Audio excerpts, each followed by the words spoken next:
I'm gonna get the game started right away because it's gonna take about 2 minutes for us to generate the universe because we're gonna play a very large size universe because I know that's what people always want. So let's dive right into making the game and then we can have another chat about it while it's generating the save.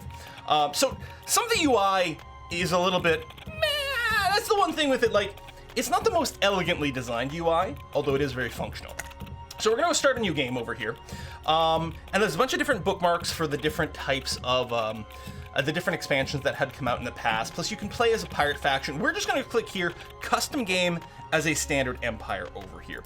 It is worth noting I'm playing with the Unleashed Extended 2 mod, which just sort of rebalances a lot of things, adds a little bit more content, like some more races and stuff like that, but doesn't like dramatically change things. There's a lot of mods available with this game. It's highly moddable. If you want to play Star Wars or Star Trek or like Babylon or Battlestar Galactica universe, those are all available for you. We're not playing with that right now, but man, oh man, there's some good, sexy stuff. Are you gonna be a pacifist? Well, of course I'm gonna be a pacifist. What else could I possibly be? So there's many different galaxy shapes that we can choose from. Elliptical, spiral, ring, irregular, so the little blotches all over, even clustered and varied clusters. I think we'll play as like either elliptical or spiral. You know what, we'll play elliptical galaxy. That seems okay. A lot of different options for stars. You can play in a tiny galaxy with only 100 stars. Keep in mind that each star could have like a dozen planets, plus moons, plus asteroids, plus nebulas, plus all these things. There's a lot of that. I know you guys are gonna insist for the biggest, so we're gonna embiggen all the way to a huge galaxy size of 1,400 stars. It does have a warning here that you will need 2 gigs of memory to be able to support this. This is a game that came out a while ago when 2 gigs was pretty unlikely. Hey, thanks for the bits, Drew! Also, during the game load, I want to acknowledge some people who subscribed before the stream started, but I want to get this generating first. Then there's the physical size of the galaxy. And you can tune this a little bit in interesting ways. So we could go and bring it down to like 8x8 sectors, which does have, okay, it doesn't let you do that. We could do a large with 1,400 stars or a huge with 1,500 stars. This will basically just influence like how the distance from edge to edge. So the smaller the physical size, if you still have lots of stars, it'll just be really crowded. We'll just embiggen it to the max. It's gonna be fine. We are gonna start at pre-warp, which is gonna be a much slower start because we're not gonna start with hyperspace technology yet. The default one would be starting over here, but we'll start pre-warp. It'll be interesting. It'll let us sort of get into it a little bit slower. Again, it'll be a bit of a slow pace early on, but I think it's going to be worthwhile.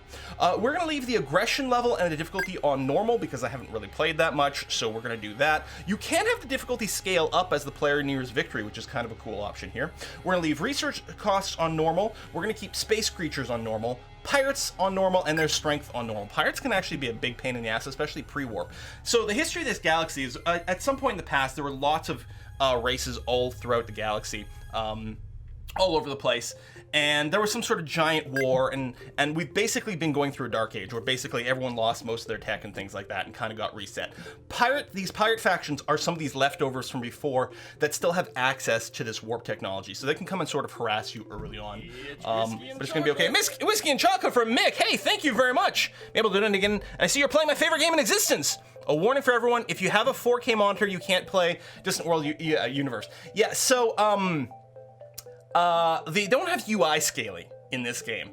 And even at like, 1080p on this screen here, like it's fine on my monitor, but if you're not, watching this like on a maximized window, you might be like, what is this, text for ants? So I realize it might not be the best for that.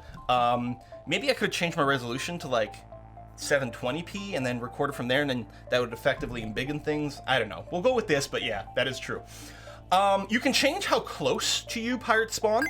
So we'll leave it on average. One of the things that I'm going to set here is destroyed pirates do not respawn. When we wipe out a pirate faction, they're going to be gone forever.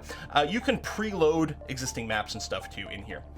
Next, colonization and territory. Again, we'll address a few more things once it's generating the map here.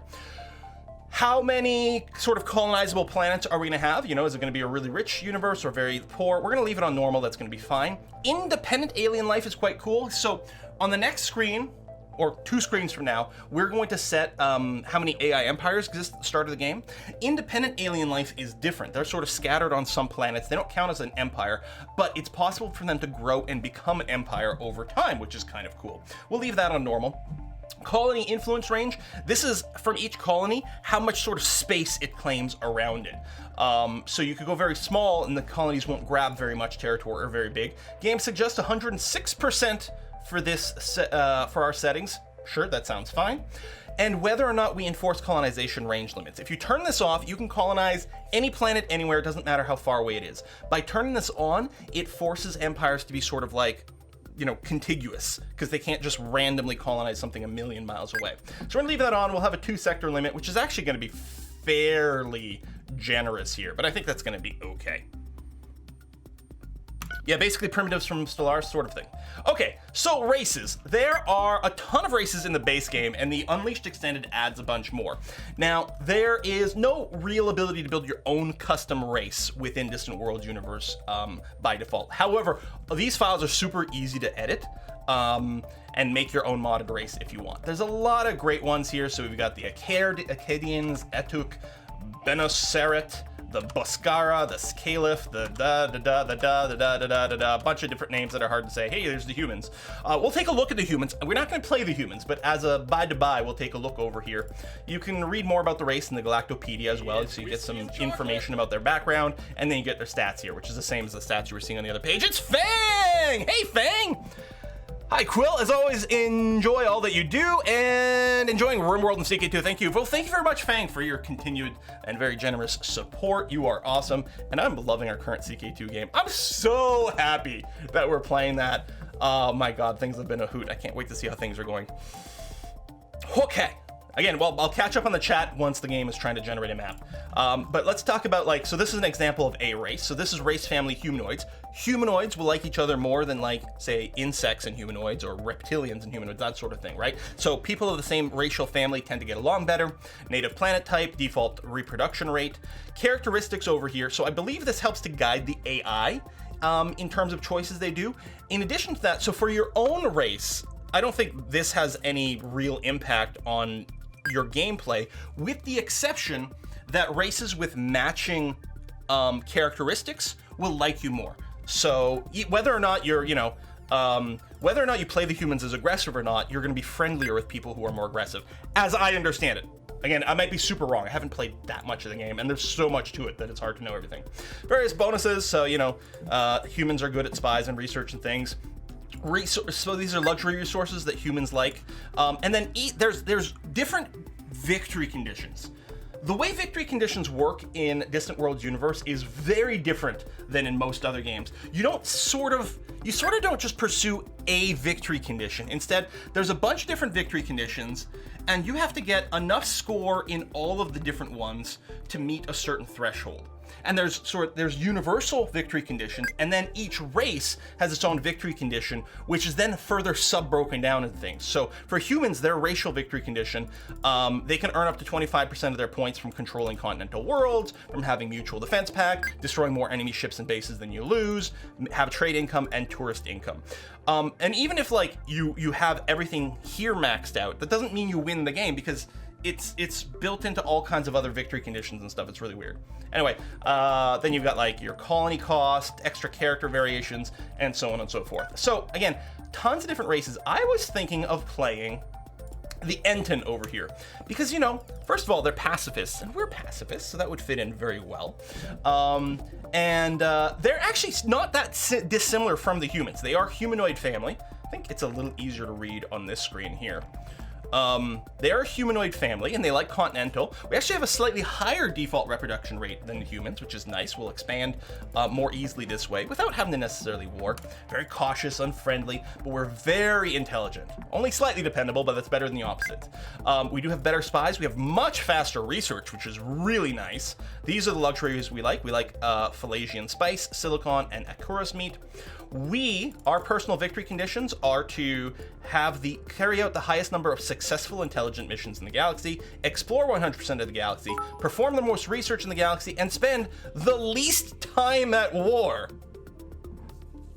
We'll see about that one. We get discounts to researching continental planet colonization, as well as marshy swamp colonization. Those are cheaper. Ocean and ice and volcanic is higher up. So we'll look at those. We start with the extra intelligence agents. We're also very likely to generate scientist characters and intelligence agent characters. We also get a special technology, basically stealth technology that we have here. Disbelieve mask. I don't know. We're not disallowed any technology, and we have slightly larger than average military ship size. So I think they're going to be fun. So we're going to pick them. We can name the empire whatever we want. How about the Petron Conclave? I like it. We can choose a color and a flag. I don't know.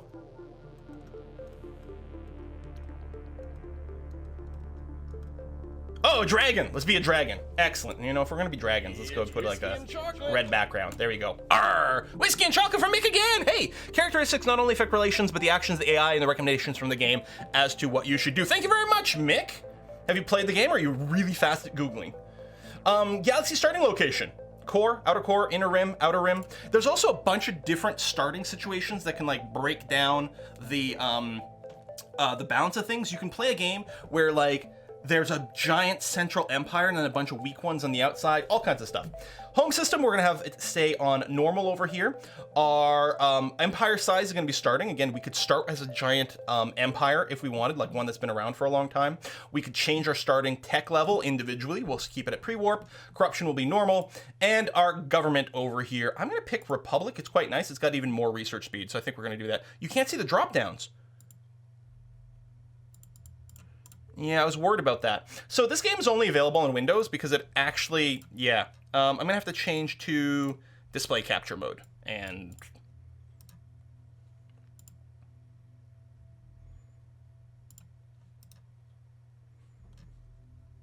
make this.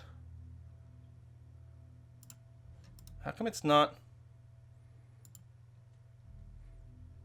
Reset transform. Oh, because I have the wrong thing selected. There we go. So desktop capture, and then this. Hey, now you can see the pop downs. Okay, so yeah, different governments over there. Starting locations, yeah, so you guys couldn't see that before. Not that it was particularly, oh, so you guys couldn't see the flags either. Oh no, oh, that's tragic. Oh, anyway, there's lots of different flags. Whee, and colors. There you go.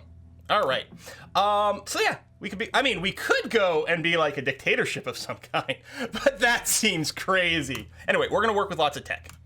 But other empires. So, auto-generate starting empires. We can go and pick what empires to do, and we can choose how many empires that there'll be in the game. We'll put it at 20. It's a big universe, so we'll have a lot of things there. And yeah, we are going to allow independent alien colonies to start new empires during the game. Sounds great. Victory conditions over here. So enable race-specific victory conditions. We're also going to allow territory points, population points, economy points. And as soon as you acquire some combination of all these different victory conditions, including your race condition, and that counts up to 80% of the victory threshold, you win. We don't let you win for the first 20 years. We're going to leave that in here as a default.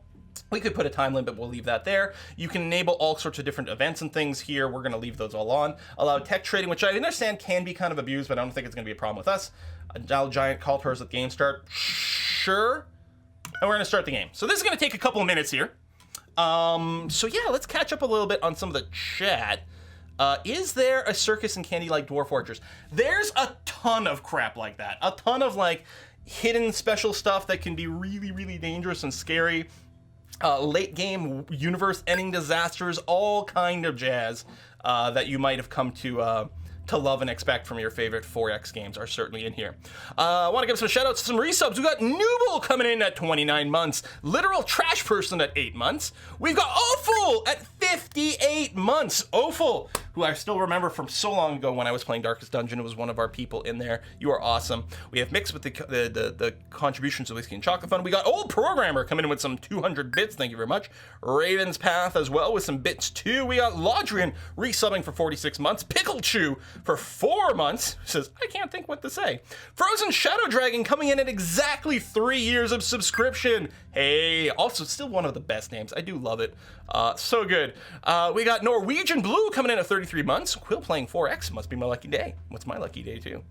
We had Fang with the contribution to Whiskey and Chocolate Fun. We've got Kimmed coming in with some 200 bits as well. Silverfish for some bits. We've got, it keeps scrolling and being weird. We got Steak Mittens.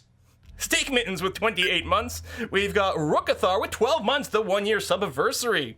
We've got Technofire at 28 months as well. We got some bits coming in from Drew. Oh, you are awesome. The Burning Void at 15 months. Thawing Owl at 48 months, 4 years of subs. Holy cow, man. Thank you so much for continuing to support this channel, all you guys. I mean, again, like, this is the world's greatest life, the greatest existence. I love our little community. I love being able to do this. Thank you so much. You guys continue to make it happen, and I love you for it. Diggory coming in at 26 months. We've got Yabdad at 34, getting close to 3 years now, and I love the content, Quill. Excellent, excellent. All right, we got tabbed out there for a second, but we're still okay.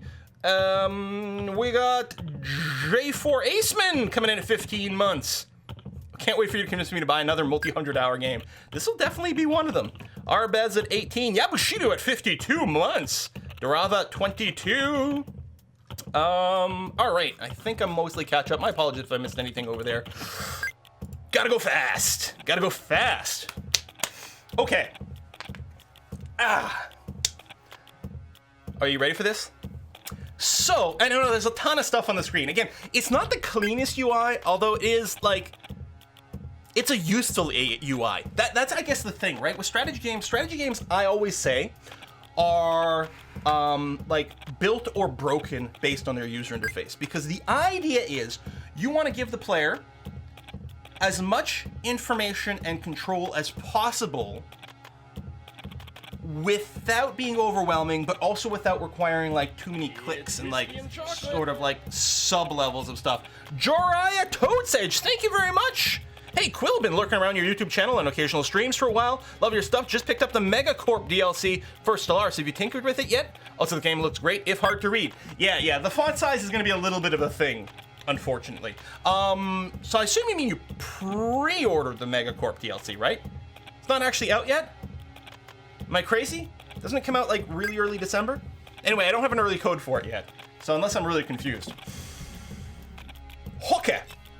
So here we are, we're the Petran Conclave. We are the ruler of the Entons. We're a republic government. We have one colony and one system. Here's our victory condition reminder over here.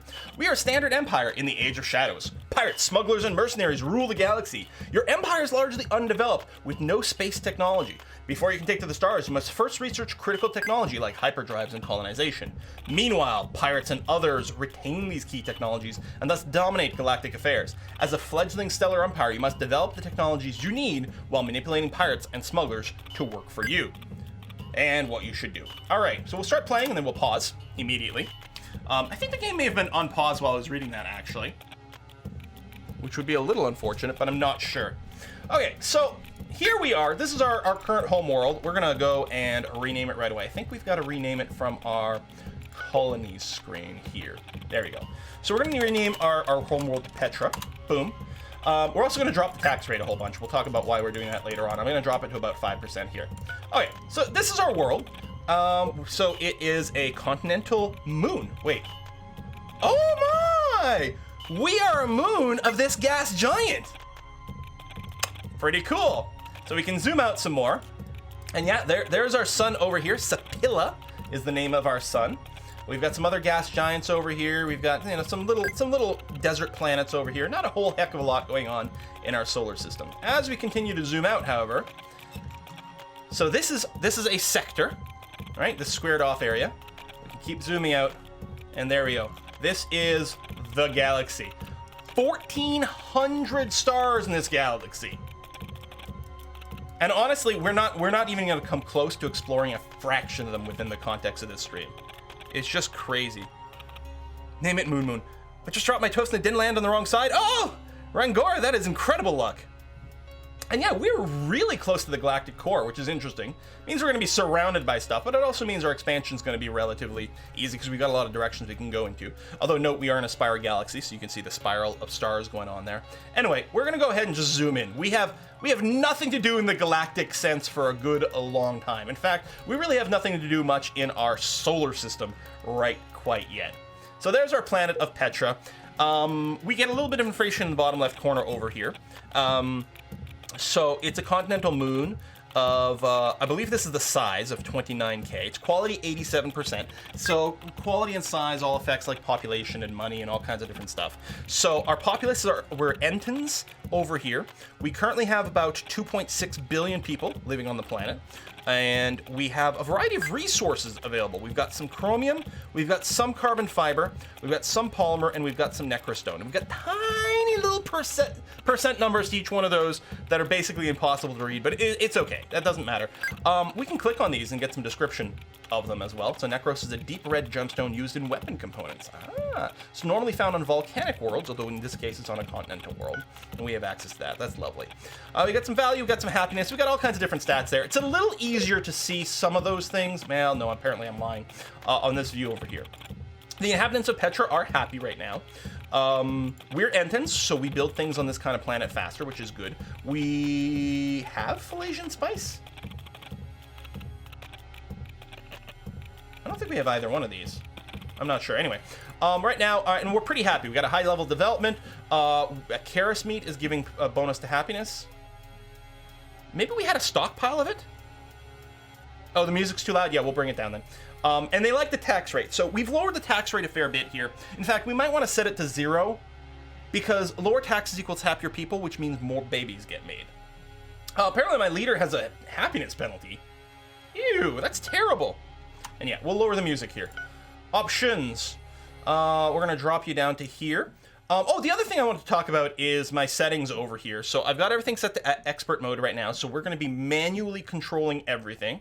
We've also got an Empire settings screen over here, which isn't terribly important, but some people might want to know what we've got it set at. I'm starting all newly built ships automated, but that's going to be okay. So if you have interest in those settings, you've got them there. Okay. So there's a few things we need to take care of first. So Whiskey and Chocolate. Hey, Reno. Been watching you on and off since you played EU3 as England. Wow. Always enjoy watching you play strategy games. Keep it up. Well, thank you very much, Reno. Our leader is just crap, is part of it. So our leader is Dak Bendu over here. So he's a bean counter. Oh, that's why no one likes him. It is giving him a bonus to war awareness reduction, as well as he reduces colony corruption. And he reduces happiness. He's not a very good leader, to be honest, but we'll have to make do. And we're starting with a couple of intelligence agents, but right now there's nothing we can do with them because we don't have any empires to target. So we're just gonna put them both on counterintelligence here. Not that it really matters, but just technically they can keep themselves busy for a little while. Our spies. So we've got that. So there's a variety of buttons up here. First, this is our current colony screen. So it lists all of our colonies. Then we've got an expansion planner, which is quite cool. It shows you potential colonies here or potential places that we might want to mine, for example.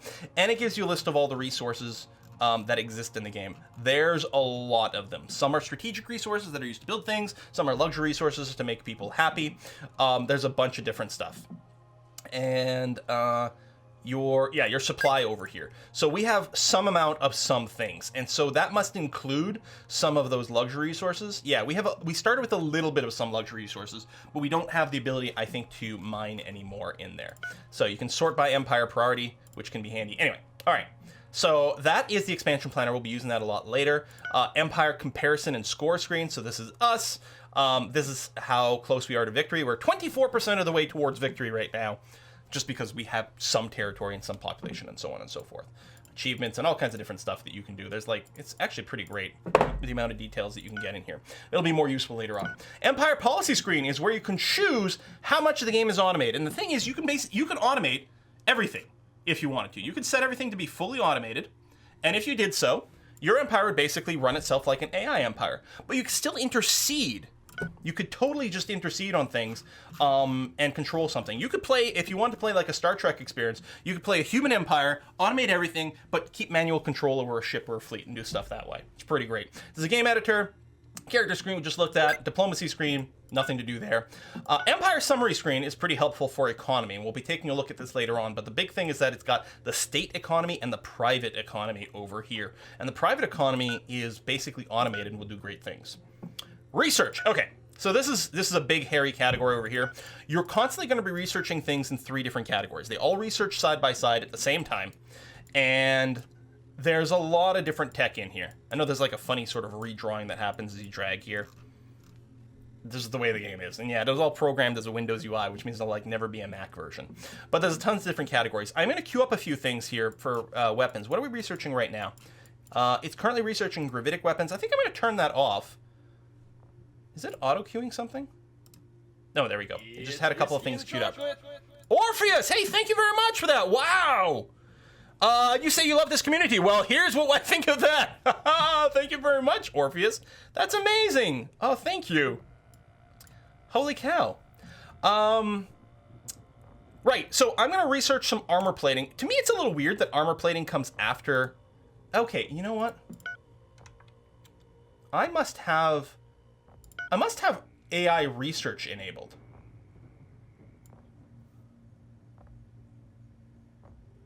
Control research menu. How come?